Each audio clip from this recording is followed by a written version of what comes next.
started. So good afternoon and welcome back to KW Property Management and Consulting's Best Practices monthly webinar for community associations. I'm your host, Tim O'Keefe, an executive director and partner with KW Property Management Consulting. Last month, we addressed the best practices for running community association elections. We had a great turnout and we covered a lot of ground. We also had a board certification course a couple weeks later that addressed many different topics. Since we last got together, we've likely all become riveted to the news and updates coming out of the conflict in Ukraine. I do want to take a moment today to recognize one of my key team members for her heroism and humanitarian efforts. Shelley Tegelski is KWPMC's marketing manager. When COVID became a household name in the US exactly 2 years ago this week, Shelley founded an organization called Pandemic of Love. This organization matches people in need with people who are willing to help through financial assistance or services. Today, Pandemic of Love has created $60 million in direct transactions for people in need. Since the war in Ukraine broke out, Shelley's organization pivoted and has raised over $11 million to help out the people in Ukraine. And she doesn't know I'm doing this, but I just think it's such a fantastic project that she's got behind her. She felt a need to provide personal assistance to the war effort. So Shelley left the Miami market on Sunday and flew to Poland. She's currently on the Polish border, helping Ukrainians that need food, supplies, and a place to live. About an hour ago, I got a text message video from her, and she was standing in Poland with all these buses behind her. And she said that, just imagine, every 30 minutes, these buses are coming in from the Ukrainian border, and it's like letting out an entire group of people that are at a sporting event. So imagine that you've got 70,000 people at a Dolphins game, and they all get let out at the same time. That's happening every 30 minutes in Poland. So I just wanted to share that story with you. I think it's pretty fantastic that she's on the border helping people. So I want to thank Shelley for her efforts this week. And she's experienced a unique lifetime opportunity to expand her humanitarian efforts. And we all look forward to her safe return home sometime next week. So with that, I have one other public service announcement I want to make. 2 months ago, I brought this up. The government's offered free COVID test kits by submitting an order to covidtest.gov. So if you haven't taken advantage of that, write that down, go to the website, covidtest.gov.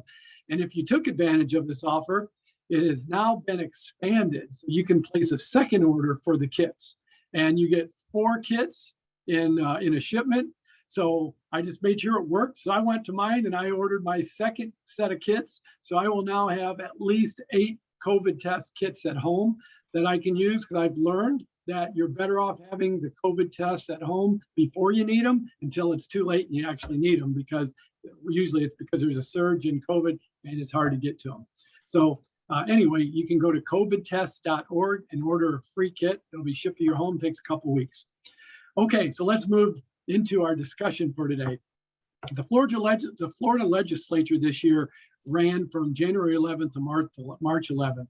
Due to the tragic collapse of Champlain Tower South in Surfside this year, our industry had big expectations that the state legislature would address more stringent requirements in the funding of reserves and structural projects for community associations, and especially condos. Today, we will find out exactly what the Florida Legislature did in its most recent legislative session that ended last week. Let me introduce our great panelists today. We got 3 attorneys that all look very sharp and are willing to share their opinions. I will say that these are opinions. This isn't advice or legal advice for anybody, so I want to caveat that. First, we have Robbie Blanch. Robbie is a shareholder with Siegfried Law Firm. Robbie concentrates his practice in community association law. He's been with the firm since 2001. I've known Robbie for a number of years. And Robbie's been on this program a few times in the past, so welcome back, Robbie. Thank you so much, Tim. Pleasure to be back. My pleasure. And Jason Rodgers-Da Cruz is also joining us as a shareholder from Siegfried Rivera Law Firm. Jason also serves as the chair of the firm's construction defect trial department. So this is your first round with us, Jason. Welcome. Thank you. And also a return guest is Frank Simone. Frank is general counsel and a partner with KW Property Management. Frank has joined my webinar several times. Welcome back, Frank. Thanks, Tim. Good to be here. All right, so we have some poll questions that y'all can see. I see people already responding to them.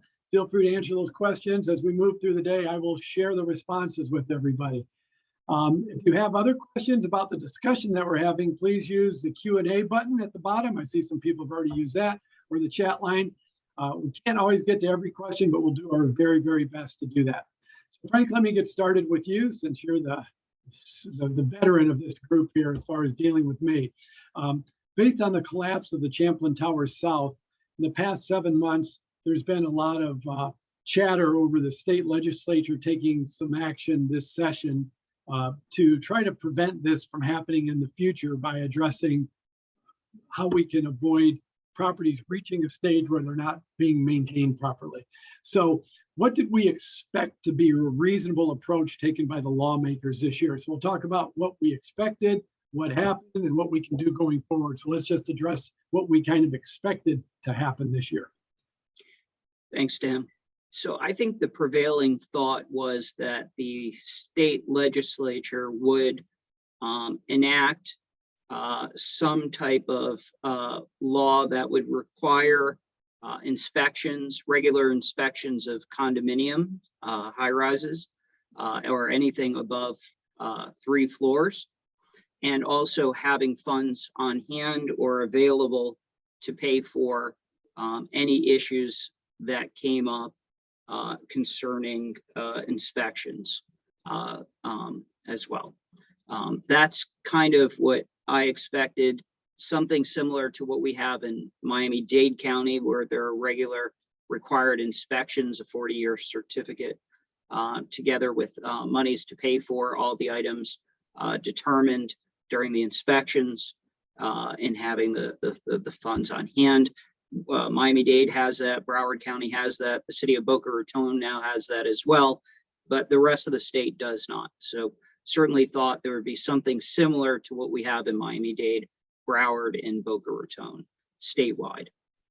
Robbie, you have a lot of clients that are condominiums, high rises, some of the nicest high rises in town.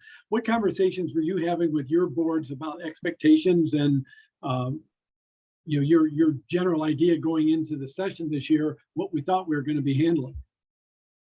Well, much along the lines of what Frank suggested, I think it really focused on 3 areas, and those were the expectation for more frequent inspections and evaluation of buildings from the perspective of the structural and life safety condition of the building. So, getting more frequent bills of health for the properties.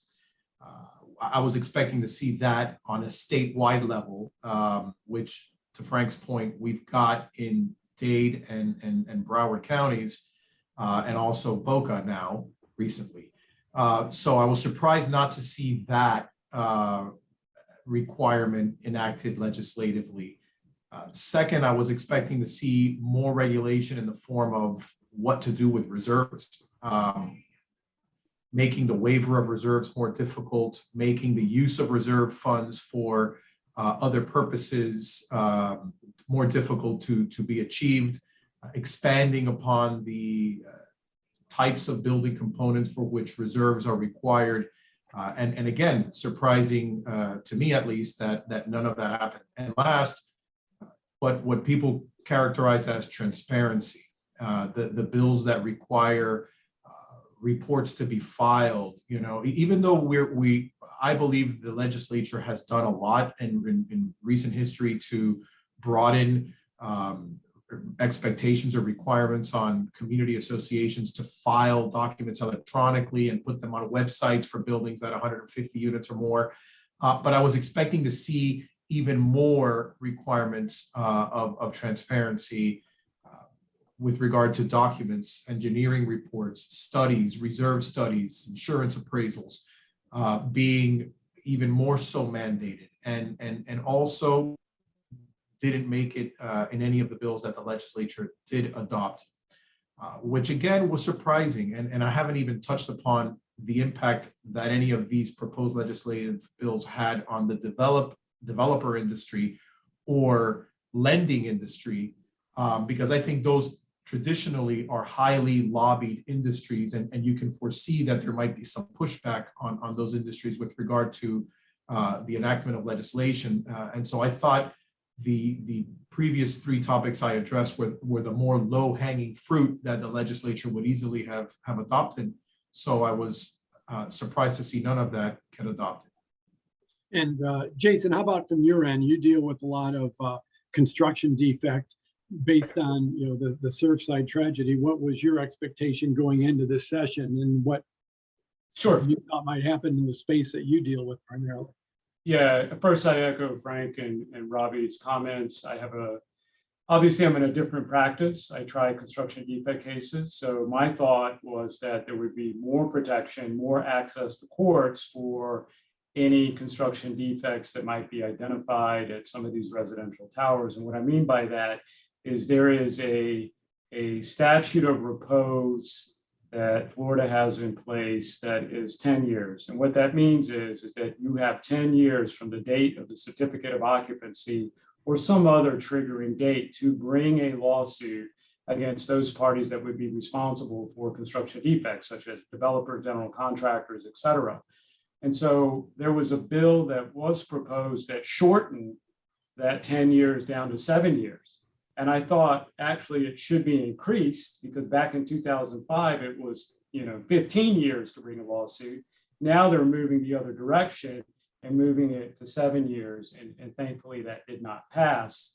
But there was heavy discussions about that. And again, I thought there should have been more protections, not less protections. And it seemed like they were cutting off access to courts to deal with those parties that created these situations in designing and constructing these buildings in the first place.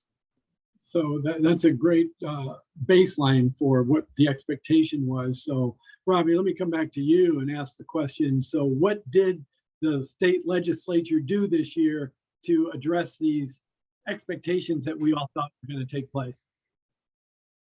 I mean, other than adopt bills that were not passed, nothing. That's important. So, because there are a lot of questions that have come in prior to this, to the session today, and people are asking, like, what does this mean? What do we have to do? Does it, what do we need to do from a reserve standpoint? So, what is the advice that you give somebody now? It's basically, it sounds like business as usual. Whatever you were doing before, you can continue to do. I do want to jump in there, Tim, because as general counsel for community associations, the legislature may not have acted, and we can all speculate, debate, or discuss the reasons why the legislature didn't act. But I don't believe that we as community association stakeholders, and I include in that us lawyers, us property managers, engineers, board members, I don't think that the message we should get from that is that it is business as usual. I think that, and I believe that our clients, the board members with whom we work, the property managers, the engineers, everyone has taken a deeper look at what should be done proactively in buildings. There are buildings that I have represented for decades that have never reserved and are finding ways to start establishing reserves that are becoming more frequent in the evaluation of their properties. That are, the takeaway has been, even though the legislature hasn't taken the steps to enact legislation, that doesn't preclude us from being proactive and taking steps that perhaps we really didn't focus so much on until we got that wake-up call from the Champlain South incident. And I'm not suggesting that every building, that's a regular occurrence. I think, fortunately, that is a very freak incident and a very freak occurrence, and God only knows really what we're going to find out in due time as to what triggered all of that.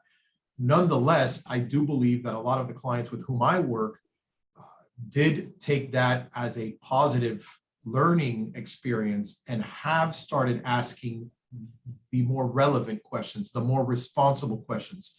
And whereas maybe 5 years ago, some of my clients would have seen some spalled concrete on buildings and may have been more dismissive of it, now they are taking a more careful view of this and are paying attention to a lot of these warning signs. So I do want our listeners to recognize that, the legislature didn't act, but we still need to act. We still have a social responsibility to act and a fiduciary responsibility to those who live and reside in our properties.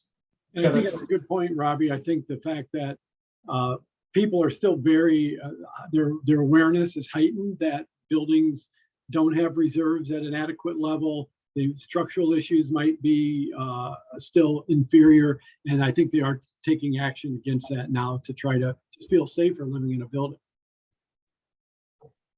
Yeah, Go ahead, Jason. Yeah, I have a few comments to add. So post Champlain, certainly Robbie and I have had, numerous meetings with clients where the question is, hey, my building's 20 years old.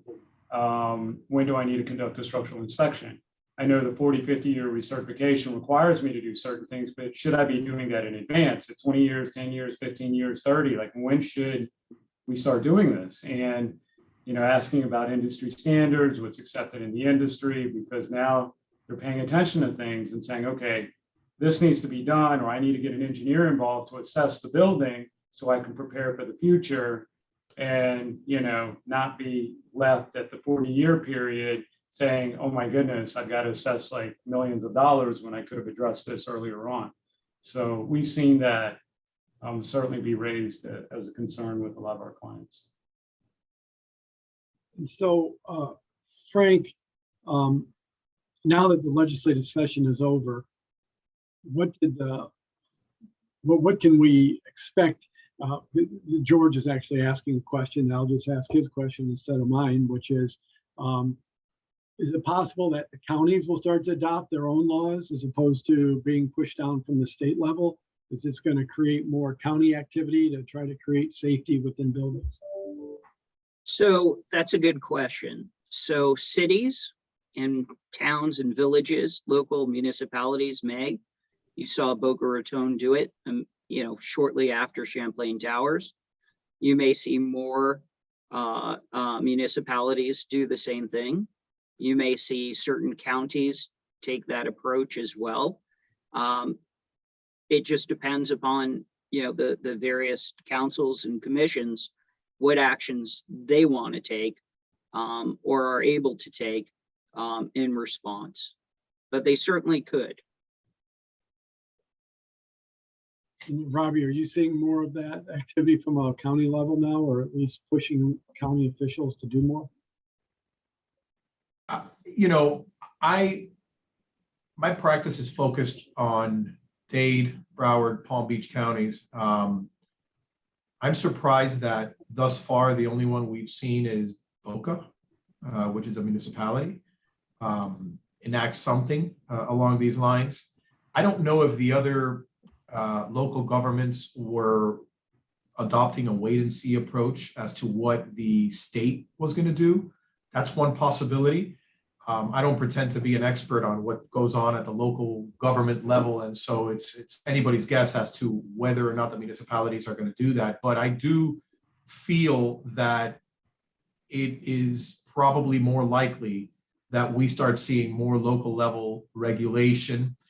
We definitely started seeing a significant uptick in the level of activity of municipalities and county code enforcement offices with regard to the follow-ups and notifications to our clients with regard to the recertification process. There was a bit more of a passive approach pre-Champlain, and now it's a noticeably more active and aggressive approach. I do also feel that other counties perhaps may start adopting comparable requirements to what we see in Dade and Broward County as the recertification program. It would not surprise me to see that come more into fruition, especially those municipalities that are located along the coast. I think that there's a perception that the closer you are in proximity to the salt water, the more likely it is you're going to experience deterioration, of course, and as a result, the greater the need to be focused on these conditions that may lead to an advanced level of deterioration in some of the high rises and concrete structures that we see. So I do expect to see some of that, though I don't have anything credible to base my opinion on other than my gut feeling. I do notice, one of the comments in the questions raised, Tim, is about the cost of a lot of this. And unfortunately, not only are we having to deal with an unprecedented time of increased costs, but we also have a much shortened pool of labor to do this. And even the professionals, the engineers that partake in performing a lot of these studies and evaluations are spread exceedingly thin in their ability to handle a lot of these inspections and recommendations to our clients, because, as Gary indicates in his question, we don't have, many of our board members are not experts. Many of our board members are not construction related individuals or experienced individuals, but that underscores the importance to surround yourself with people who are. Surround yourself with lawyers like Jason, Frank, management companies like KW and folks like Tim that can help us out and help the board members that are volunteer board members, not getting paid a heck of a lot of money for doing what they do. And that may assist in lessening some of the blow, recognizing that a lot of this does bear a big bill that our clients will inevitably have to foot. And I think if you see the question or note from Jackie that came in, basically saying that requiring engineering inspection is a great plan, but in Brevard County, where she's from, there's at least a 3-year wait before an engineer is available. So Yep. is it a plan to train more people? We don't know the answer to that. We don't know if there's a plan to train more people, but if your kids are in college, have them become engineers, because that might be a great place to get a job. That I don't know if there are going to be enough engineers in Florida to do the work that needs to get done. Yeah, it's not only like the weight for the engineers, it's also the qualifications. So you get an engineer who has professional engineering certification to come in and may never have conducted a full-scale structural assessment of the building, and you have associations hiring these people and they're misrepresenting themselves and saying, I can conduct this evaluation for X dollars, produce a report. And I've seen situations where, for example, in Miami-Dade County, a client will be cited for not producing a 40, 50-year recertification report, and then they hire somebody, they produce that report, and that person's really not qualified to assess it. The county looks at it, kicks it back, and says this report doesn't qualify. So, it's about picking the right people or selecting the right people in the first place that are qualified to do these evaluations. That's critical. Because the analysis really and the evaluation is only as good as the person that's doing it, right? So that's super important, because if they miss a structural issue, it could be devastating.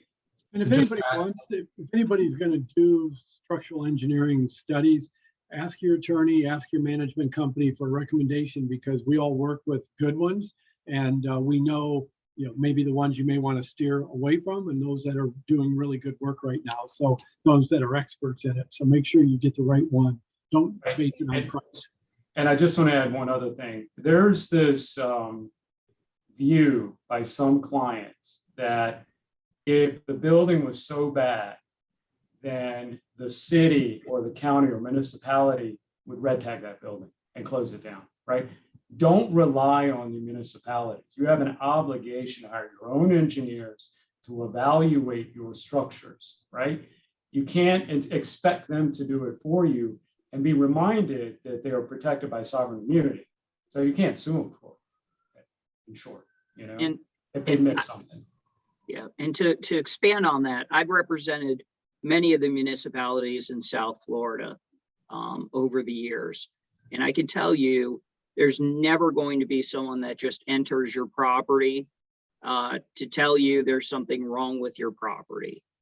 To that point, one, it's trespass, and there's plenty of law that says they can't just show up unannounced and start doing inspections. That's why all the inspections are done pursuant to permits and or different requirements by law. So if anyone thinks that the government is showing up and doing an inspection, that's not going to happen. It's really incumbent upon board members as a part of their fiduciary duties to be looking at and consulting with experts to determine whether they're structurally sound or not. Yep. So here's a question that Barry, I'm just going to throw it out there. If any of you guys want to take this one, feel free. It can just be an opinion type question, but Barry's asking, can you discuss why how the House did not vote on Senate Bill 7069 as passed by the House 38-0? The sponsor of the bill had indicated that the mandatory funding of life safety components was non-negotiable. The sponsor of Senate Bill 1702 was only willing to go as far as to require 2/3 of all unit owners to vote in favor of a waiver of reserves in order for a waiver to be effective. So basically they want to know, like, why weren't these voted on, or why did the Senate shy away from passing law? Yeah, I mean, look, anybody can speculate, and I'm sure someone can give you an answer, an explanation, or an opinion as to why that bill didn't pass. I'm not going to do that because I don't know. And if Frank or Jason know, then I'll let them answer the question. But I will tell you that, you know, when looking at things on a statewide level, there are so many different types of condos out there. You've got uber luxury high-rise buildings that can seemingly afford anything. And then you've got very modest condos that used to be very humble apartment buildings that may have been converted, everything in between. I mean, there's so many different types of condos, and you know, it's anybody's guess as to how or what a building may be able to absorb. The residents or the owners of a condominium building might be able to absorb with regard to the funding of reserves, and how long you might give them to fund reserves to an adequate level. And it's not only the direct cost of funding reserves, but everything implicit in funding the reserves, because as previously discussed, it's not a simple determination as to what is to be funded to adequately fund reserves. You know, I don't know how much remaining useful life an HVAC system has, let alone do I know of all the components an HVAC system has, or even how to project what the expected replacement or deferred maintenance cost of an HVAC system is going to be. And to do that as a layperson, I believe is a huge ask. And so implicitly, you're now requiring these condos, almost requiring it, even though, you know, it isn't in current law, to go out and get a reserve study.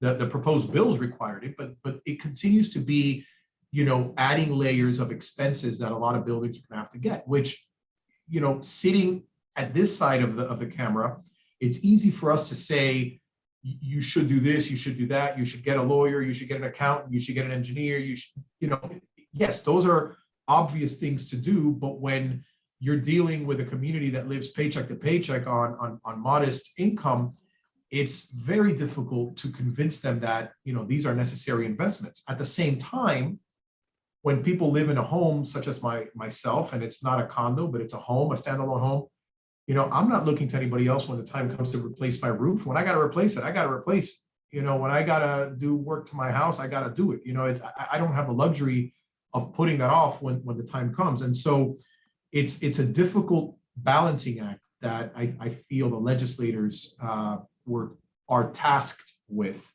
And I think we can all say, well, it's good to do this and this is the right thing to do. But I believe from a legislative perspective, if you're looking at them as good people and people that are acting in good faith, I think that they're trying to balance a lot of the interests of their constituents, and there are a lot of competing interests. I don't believe all of which are negative. I think there are honest and good faith competing interests that need to be balanced in order to do the right thing, but also be mindful of the different demographics we have within the state living in condominiums. I mean, Tim, you know how many people are living in condominiums throughout the state. So, it's a huge number, and they're spread out through all different spectrums of our socioeconomic paradigm. And I will just share a perspective. I'm not the attorney on here. I'm not an attorney, so it can't come back at me, right? But look, legislatures count votes, and they vote on things that can affect their ability to get reelected. We are at a midterm year, and maybe it wasn't the best decision to pass certain laws this year because it might affect people's long-term career as politicians. I don't know. That's just a perspective that might be out there this year, why things weren't taken. But I think maybe going into next year, there will be more time and more effort put into, you see a bill that gets done and stuff gets tagged on to bills at the very end, and it has nothing to do with the original bill. So that's the way the law gets made oftentimes. If you spend any time watching arguments in the state legislature, you're wondering how difficult how anything gets done very positively, because everybody's got their own agenda that they're trying to fight for. So getting something done is not necessarily easy. And I think this is probably one of those things that just wasn't easy to pass for everybody that it would affect. So Frank, let me come back to you with a question. Since now we know that there really was no passage of law this year that's going to affect the way condos are running, what does that mean for some of the more private sector areas like banking and insurance? Like, what are we seeing there, and that impact on the ability to purchase and live in condos? Sure. Thanks, Tim. Even before we realized that the state legislature would not pass any law on condominiums, we were seeing the passage of certain banking requirements, particularly in Fannie and Freddie, in connection with certifying, in connection with mortgage questionnaires certifying that the building is structurally sound, and also insurance companies requiring inspection reports for the properties to determine whether or not they'd be willing to provide insurance and whether underwriting would do it. So I think that regardless of, and despite the legislature not passing any legislation this session, I think that associations will soon, if not already have seen, that in order to get a mortgage in a condominium building, there are going to be certain questionnaires that they're going to have to respond to. Now, I understand that our state law doesn't necessarily require associations to provide any more information than what is currently provided for by statute in a mortgage questionnaire, which does not include answering questions about structural soundness, code violations, or the like. However, there is the golden rule. And if the federal government has the gold, it makes the rules. And if associations choose not to, and they don't have to legally respond, and if the banks don't provide mortgages to buyers of condos, there will be a collateral effect for market value of properties. And therefore, that value goes back to associations having to do a lot of work and spend a lot of money to get the reports and to engage an engineer and to be able to answer questions about structural soundness in order to be eligible to have buyers and sellers have transactions that are secured by and funded by mortgages. Same thing for insurance. Everyone needs to have their insurance policies, and insurance underwriters are after Champlain Tower South, when a lot got stuck holding the bag, now want to make sure that the roof is solid. that the structural soundness is solid. Underwriting is much more acute, much more diligent, and much more comprehensive as a result. So while the state legislature did not pass things, you will see, and we have seen, all of us here, banks and insurance companies wanting to know the structural integrity in order to provide mortgages and in order to provide insurance. So so that is happening and will continue to accelerate as we move forward, in my opinion, and based upon my observations. Yeah, I would like to chime in on that because we've been dealing with a flurry of requests from our clients, asking questions, seeking opinions and advice as to what to do with questionnaires and other related inquiries that are being provided to the condominium associations from lenders of people that want to buy units in buildings, or lenders of people that already own units in buildings that might be seeking to finance or refinance. And so they submit these questionnaires. Many of them are, Fannie and Freddie Mac backed mortgages that are being underwritten, and those are the ones that have these guidelines that have been updated, Frank. But I also suspect, if it's not already happening, I'm sure it does, that there's a lot of people that piggyback on what the Fannie and Freddie paper does, and whatever criteria the federal government is adopting, you're going to have a follow through effect on even the lenders that are not writing those conforming type loans. So I agree with you that it's only a matter of time before substantially all or all mortgages in high rises are going to have that certain level of scrutiny as to the structural soundness and safety of buildings and the questions that they ask. I've had some buildings that are very receptive to assisting and providing answers to those questions because they do want to continue qualifying for that type of mortgage. And they are being vigilant as to the fact that if they don't participate or are not cooperative in those solicitations and those questions that are being asked, they either will not be qualified or run the risk of not qualifying, because that's what that's at least what Fannie and Freddie Mac are saying. Fannie Mae and Freddie Mac are saying with regard to a building's non-compliance or non-response to some of those questions. But then there are other buildings that I represent that, and it tends to be the larger scale or the higher end, type properties, and they're like, look, we don't have too many people here that are borrowing. Or what they're borrowing are such jumbo type products. And so, we're not going to be participating in this. And if we are going to participate, we're definitely not going to pay for this, because in order to answer a lot of these questions, they do expect a certain level of representation to be made. And understandably so, there are a lot of board members and property managers that are very shy and reticent to stick their necks out on the line and make a representation as to the structural viability of a building. Not being a licensed engineer that has issued a report for that building and hasn't conducted an inspection.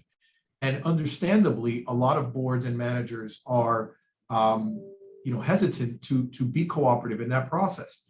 And so, the questions begin to arise. If we're going to respond to these, how can we recover the expense? Can we bill the party that is asking for these questions the costs related to providing the responses? There might be a desire by the board and management to get the association counsel involved in drafting or crafting the responses to these forms, because not doing so may present the board and maybe the management with a certain level of risk with regard to the representations being made on those forms. And of course, you saw what happened. You know, a tower goes down, and yeah, maybe there were people responsible for that, but you know, possibly there were people that may not have been too responsible. Yet everybody got sued there, and so you know, everyone understandably is very much on the defensive when you start getting all these questions being asked, and everybody wants to kind of like be very careful and very deliberate in how we answer these questions. So, you know, I think that those asking the questions, the mortgage brokers, the owners, the buyers, need to be somewhat patient and understanding. And boards need to also be, you know, they need to think long and hard, you know, do we want to answer? If we don't answer, what might happen? If, you know, to our building, the property values, you know, so on and so forth. If we do answer, how are we going to do it? You know, are we going to foot the bill for this? Are we going to require the bill to be, you know, picked up by others, maybe those who are asking for this? And I think that this whole dynamic that has also surfaced again, you know, likely as a result of Champlain, has, I think, for the time being, presented us with considerable questions, more so than we have answers to at this time, I feel. Frank, I want to go back to a question that Dan had asked, because you mentioned that an inspector just shouldn't show up at your property. Dan saying that showing up unannounced to do inspections happens often. So if somebody just showed up and said, I want to do an inspection of your property, what would you recommend to somebody? Well, it depends who it is and what authority they have. I can tell you from representing municipalities for years, that's not what the municipalities generally do. And so if you're just waiting for someone to do an inspection on your behalf and hope that that inspection takes care of what it needs to, I think you'd be fooling yourself. For example, when I was the town attorney of Bay Harbor Islands, we had many buildings that we had to red flag or shut down. Now, most of those and evacuate folks were either for known issues that were life safety, that were part of the code enforcement process, or that were identified as not complying with their 40-year certificates and couldn't comply with the various inspection reports and the like. If those events occur, yes, a municipality could come in and shut the building down, but those people have already had most likely sufficient notice or otherwise, or been a part of the code enforcement process or the like. It wouldn't be out of the blue and without any precursor or process that wasn't known to the building. Even code inspectors, the case I think is Fabrizi, where, you know, a code inspector can't set foot on your property to give you a code enforcement notice of violation that they couldn't otherwise see from the street. Yeah, I can give you an example of one I dealt with many years ago. It was a seawall that was deteriorating, and it was association property adjacent to city property. They could stand on the city property, look at the seawall right next door, or be in the river and look at the seawall and see that it deteriorated, issued a violation for it. And this, you know, violation was for failure to maintain the property. Went to many hearings, dealt with it, ultimately it was addressed. But that's what I typically see, situations like that. So Howard's asking a question. I don't know if any of you guys, whoever wants to take it, please feel free to do so. He's saying, please address the effect of having an all-in-one omnibus bill with all condo issues bundled, and therefore specific issues can't be addressed. Is that, you guys understand what that question means? I mean, I can try to start answering it, I think. You know, I think that from what I understand, the more you try to include in an omnibus bill, if any portion of that is objectionable or not palatable to a certain influential group or legislator, you run the risk of the whole bill dying because of that, in the event that the sponsors aren't willing to compromise on the contents of that bill. So it's not surprising to see bills start off, or different versions of bills being presented simultaneously, because they're almost testing the waters to see which of these ingredients are more likely to make it into the stew by the end of session. Again, I can't speculate as to all of the sausage making process, but it is, from what I understand, a very complex one with a lot of special interests involved, and Tim's point that he made earlier as far as timing and when you are trying to present some bills that might have a significant economic impact on the constituents for certain legislators that are being reelected or up for reelection may also heavily weigh in the likelihood of a bill getting adopted. So having been doing this for a couple decades now, and having seen a few monumental condominium association, community association bills having been adopted, some of them, this is not an unusual process. It may have been the first bite at the apple this session. It may likely come back next year. I would expect it to be brought back next year in some way, shape, or form with some tweaking. And they're always working on a way that will provide the bill the greatest likelihood of success. So I do expect to see these bills or these types of topics being introduced again. We saw it with the lender lobby when they wanted to reduce the safe harbor provisions for the condo lien foreclosure cases and the HOA foreclosure files. We saw it with electronic voting. We saw it with the websites and a lot of the mandatory provisions now that need to be disclosed and filed on websites. So I do expect that this will continue. This fight will continue in Tallahassee, so that at some point we may have a form of these requirements that will be tolerable to enough of the elected officials that pass these laws. I think it's a good point, Robbie. When you talk about an omnibus bill, you're really saying,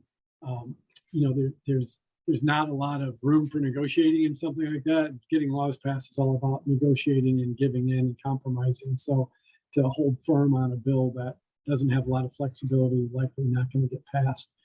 Jason, I'll ask you this question.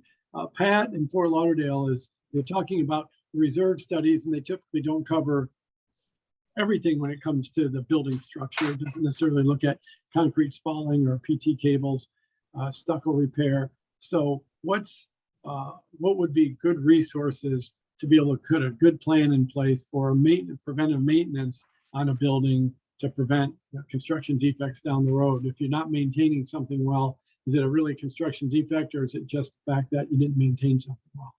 Yeah, I think the key is to start with, obviously you need a good management group. You need a good lawyer to properly advise you and help vet certain people. And those people or those groups would be structural engineers to get involved, professional engineers to get involved and start evaluating the building and assessing the condition of the building, determining what are short-term projects, what are long-term projects. And that is, continual. That's part of the maintenance obligations that an association has under Chapter 718. It's their responsibility to do it. They should do it regularly. It should be routine. And for example, if you see cracks at a column or cracks on the stucco, or, those are things that associations should be paying attention to. Typically, and you all know this, that there's a paint cycle that's done, every 7 years, 5 to 7 years, maybe a little bit longer, depending on how good the paint is and in what condition the building is. There's a paint cycle, right? You go in, you hire somebody, they paint the building. At that time, they can also look at the building as well. So it's got to be regular, it's got to be routine. And By the way, there's also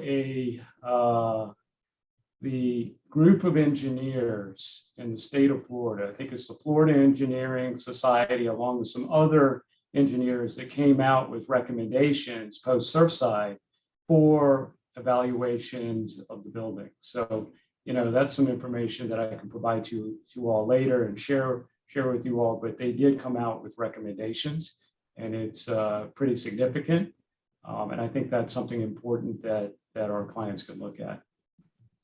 Tim, I don't know if we have it on your list of topics to raise, but I think it's also important for our listeners, at least those located in Miami-Dade County, to understand that the Board of County Commissioners also recently adopted new ordinances for residential condominium buildings to upload certain documentation onto their onto a portal or a system that the county has, and again, this is one of the responses to post-Champlain developments.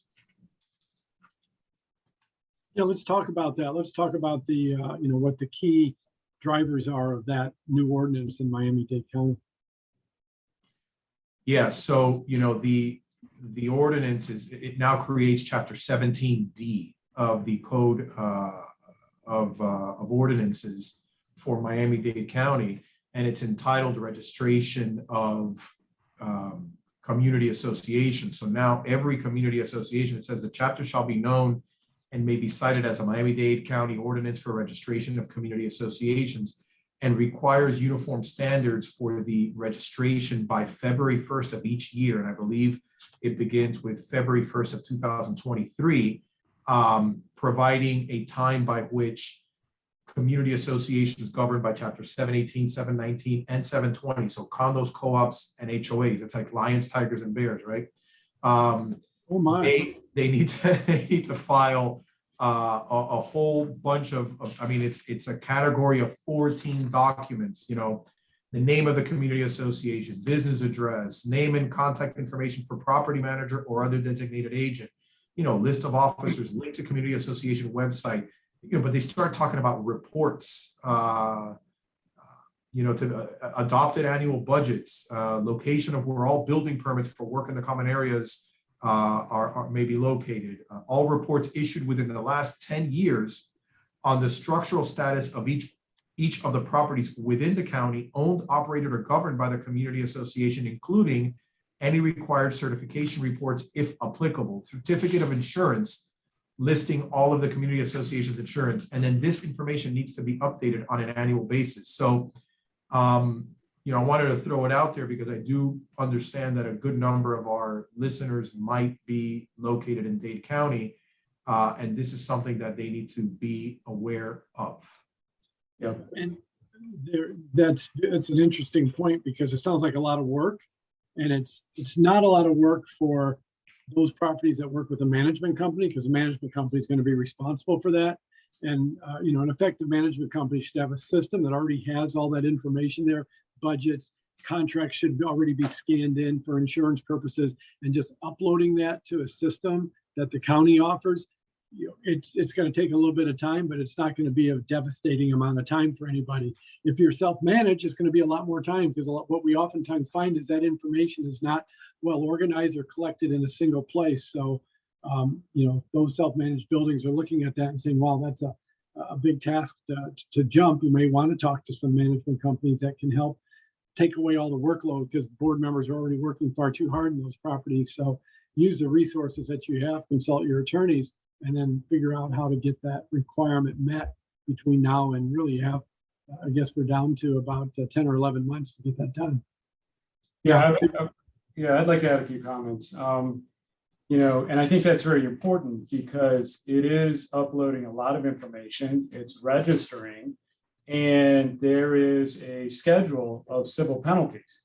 So if you don't comply, then you go to enforcement, and there are all these penalties that, and I'm reading it now, first violation is $200, second violation is $500, third violation is $1,000, and then it continues on. So, they're taking this very seriously. it is the law. They will expect you to comply with it. And if not, they'll come after you. So we're coming up on the hour, so that's a very good point. I appreciate you guys bringing that up. So we're coming up on the hour, and I want to be respectful. I know some of you have hearings to go to in a few minutes. So Frank, just one last question, because I know you need to drop off. Like, what if you could give one bit of advice or recommendation for the listeners today? What would you suggest they do in light of the fact that the state legislature is not forcing you to go down a path to really secure the building? So what's the best advice you could give somebody that might be a little bit uncomfortable that the reserves aren't where they want to be, or the building may not be structurally sound? What's the best course of action they could take over the next next year or so? I think, like all other aspects, just use common sense. If you're a board member, you have a fiduciary duty. And you saw what the state legislature started doing. It probably will get there at some point in time, even if it's not there yet.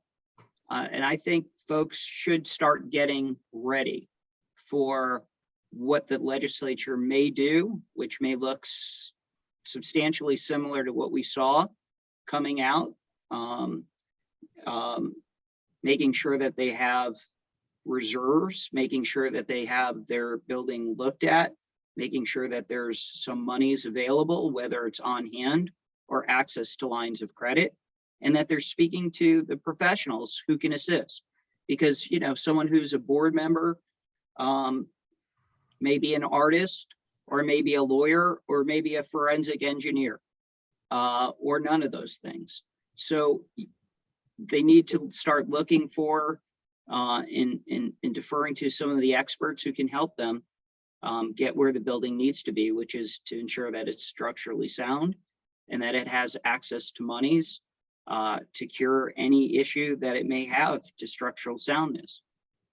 And just using basic common sense, I think. Great. Thank you, Frank. And I know you have a hearing, so thank you for your time. If I can hold Thanks, you, Dan. Jason, and Robbie for just another couple minutes. Sure. Thank you, Frank. I want to go through the poll results real quick so you guys understand kind of one of the questions we asked is, have you been waiting for the Florida legislature to pass law before making any decisions on engineering studies or funding reserves?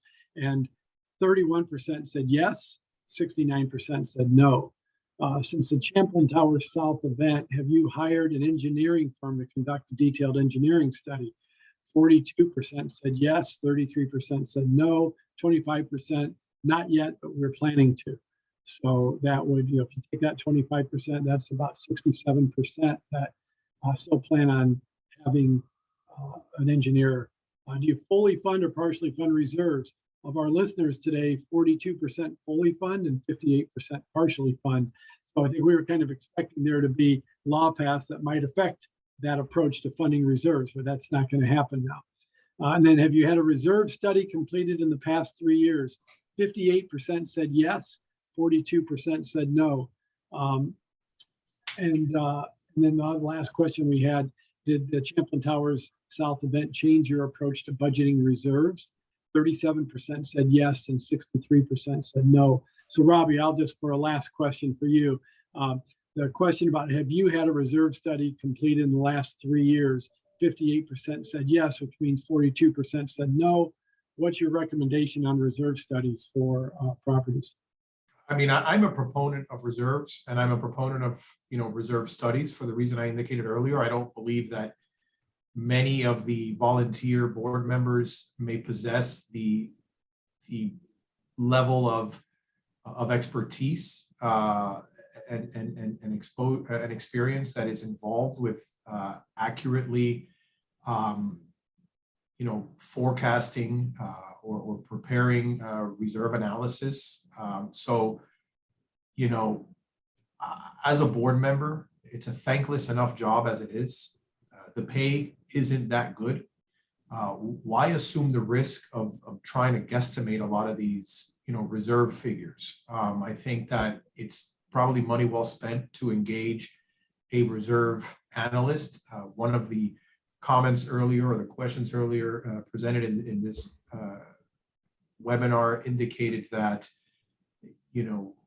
reserve studies don't go into the concrete restoration component of it, but there's nothing that prevents the board from supplementing that reserve study with even further engineering evaluation and projection of costs, so that when the time comes to perform this deferred maintenance, we've got enough money on hand to do it. You know, this is not a sprint. You know, this is a marathon, and board members need to be prepared for this. You know, too many of our clients were used to playing, you know, the hot potato game, and nobody wanted to be caught with a hot potato. Everybody would pass the buck on when we're going to specially assess the owners. And so long as I'm not living there, when the time comes to specially assess ourselves to perform this work, I'm okay. You know, I don't believe it's responsible to adopt that mentality. And I believe that, you know, it's more responsible to save slowly, but have a goal, and you know, we'll get there. And I think that's an endorsement to reserve studies, and I believe the benchmark I've heard is 3 years. So those are my thoughts on it. That's always our recommendation for best practices. You should have a reserve study updated every 3 years. And it's that way it keeps fresh. And if there's a problem with a particular asset that's been deteriorating quicker than it should, it gets identified. So, and then Jason, last question for you, which is more along the lines of what I asked Frank. What would you recommend as best practices for associations now that the law is not going to force people to put more money aside? What's the best way for properties to feel comfortable that they're doing their very best to prevent construction defects or maintaining the building effectively? Yeah, very similar response. Hire qualified people, hire qualified management company, hire qualified lawyers, hire qualified engineering groups to help you maintain, assess the building, prepare for the future, deal with the short-term issues, deal with the long-term issues. Hiring the right people that will guide you is critical. If you hire the wrong people, then obviously, you know, it's going to be very difficult. You're not going to get the best advice either on the legal side, the management side, or even the engineering side. So hiring the right people first is very important. And then I earlier referenced a recommendation. I happen to pull it up. So this document was created post Surfside, and it's entitled Surfside Working Group Florida Building Professionals Recommendations. And so it is several engineering groups that put together these recommendations. It's concerning structural assessments, evaluations, et cetera. It's 9 pages. If you Google Florida Building Professional Recommendations, Surfside Working Group, it should pop up. You know, that's something that our viewers can download and take a look at. Okay, great. Thank you. Gentlemen, thank you so much for your time today. We had a great session. When we planned this about 3 or 4 weeks ago, we thought we were going to have all these great things to talk about that the legislature did. And as it turned out, it was a bit of a dud from the legislative standpoint. But, you know, when it comes to reserves and preventative maintenance and doing the right thing for your building, common sense should always rule. Also, my recommendation would be don't make decisions on price, make decisions on value. Value is what drives the ability to keep your buildings in a very well-maintained state. It's not about getting the lowest price, because we see disasters with lowest price and board members get accused of being cheap and not doing it the right way. And then the next board comes in and has to spend more money to do it what they think is the right way. So please, listen to your professionals, talk to your attorneys and engineers, and make good, smart decisions that wisely spend your money right the first time. Today's session is recorded. We will send it out to everybody that listened and didn't listen today, so you can watch it or send it to a fellow board member or friend if you think it's going to help you. You can find it on our YouTube channel, KWPMTV. We have a YouTube channel for the last year. We look forward to having you join us again next month as we continue to talk best practices for community associations, the third Wednesday of every month from 3 to 4 o'clock. I want to thank Robbie Blanch and Jason Rodgers-Da Cruz from the law firm of Siegfried Rivera. They're a top firm in the state. We appreciate your time, gentlemen. For all of us at KW Property Management Consulting, be respectful to your neighbors, stay healthy, and enjoy the rest of your week. Thank you, everyone. Thank you, everyone. Thank you, Tim. Bye now.